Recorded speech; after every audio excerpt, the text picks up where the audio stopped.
அறிவு இருக்கவங்க யாராவது ஏற்றுக்கொள்வாங்களா?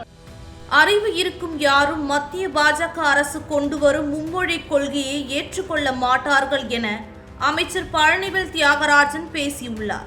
மதுரையில் செய்தியாளர்களை சந்தித்த அவர், பல மாநிலங்களில் ஒரு மொழி கொள்கையை கூட ஒழுங்காக நிறைவேற்ற முடியாத பாஜக அரசு தமிழகத்தில் மும்மொழி கொள்கையை திணிப்பது சரியா எனவும் கேள்வி எழுப்பினார்.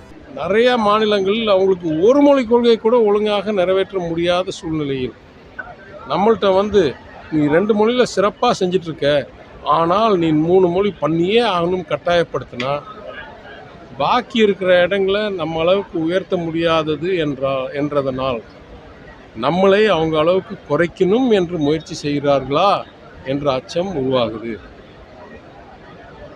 எங்கேயாவது நல்லா பண்ணிட்டு சொல்லுங்கள், அவங்கள மாதிரி நல்லா பண்ணுங்கன்னு சிந்திக்கிற நபர்கள் நம்ம. எங்கேயுமே சரியாக பண்ணாமல், எங்கேயுமே சக்ஸஸ் ஆகாமல், முழுசாக ஃபெயிலியர் ஆன மாடலை கொண்டாந்து சக்ஸஸ் ஆன மாடலை எடுத்துட்டு நான் சொல்கிற ஃபெயிலியர் ஆன மாடல் எடுன்னா என்னங்க அர்த்தம்? யாருக்காவது அறிவு இருக்கவங்க இதை ஏற்றுக்கொள்வார்களா? சுயமரியாதைலாம் ரெண்டாவது, அறிவு இருக்கவங்க யாராவது ஏற்றுக்கொள்வாங்களா? என்னங்க பேசுகிறாங்க?